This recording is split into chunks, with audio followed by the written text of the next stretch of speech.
urgings, she hadn't accepted his visit, and a week later, when his interest subsided, she couldn't help but sigh. She looked up now, exhaled the smoke of the cigarette dangling from her fingers. It was still early February, and the winter air hadn't lost its chill. Still, all the 7th Ward girls congregated after school outside Dufont's oyster shop, the best Negro-owned restaurant in the city, and smoked. Evelyn had come to relish the anticipation of the first slight inhale, she was a lady, and the long release afterward. She would never have referred to herself as an anxious person. Ruby had claimed that role in the family. But any nerves that jingled inside her settled at just the thought of a drag. She blew the smoke out of the side of her mouth so as not to hit her sister, and smiled at the thought of the uneven hem. Maybe he was in a rush.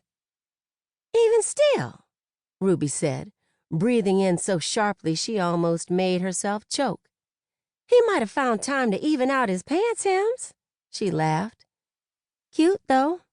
Too brown for most people, but it is a nice shade of brown." Evelyn nodded. Cute he was. Men and women rushed past them, bustling in and out of offices and stores, the Boot, Seed, and Feed, Queen of the South Coffee, Miller Funeral Home, Merriweather's Photography, Bourgeois Cut-Rate Pharmacy, the Sweet Tooth Ice Cream Parlor, and Fine Time Billiard Hall.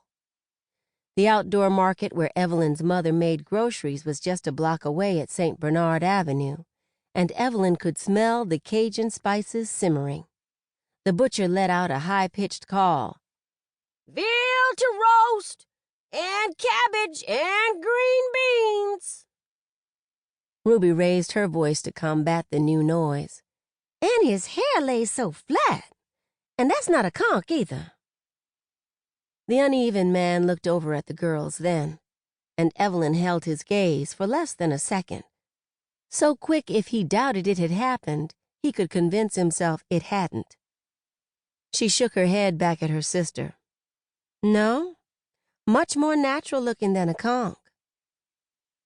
"All that, but he couldn't hem the pants evenly." "I wouldn't have ever noticed those pants if you hadn't hit me over the head with it, Ruby," Evelyn said, though it wasn't true. It was clear that despite his pressed suit and neat tie, the uneven man didn't belong among the passe blanc he stood with. No, not with their damn near white skin, straight black hair, and even straighter nose, their mustaches like silk against their lips, and she didn't know what possessed her to declare otherwise. She liked what she'd said, though. Not only that, but the fact that she said it, and for the rest of the day, whenever she thought of the uneven man, she thought of the weight of her voice when it came out firm.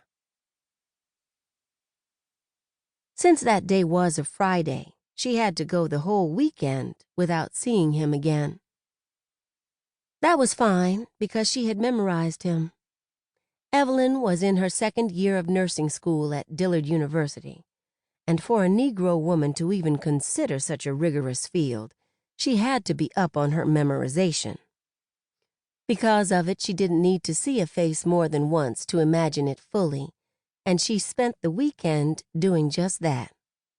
She remembered details she hadn't even known she'd seen in the first place, that the shorter hem of his pants revealed a faded gray sock, that he was the color of ginger cookies her mother might bake, then sprinkle sugar over, that similarity made his skin seem like something she might taste, that he was tall, taller than her daddy even, who was 6'3", that he was skinny but not breakable, that he had small, slivered eyes that when she caught them seemed to be breaking through their lids with something vital to say.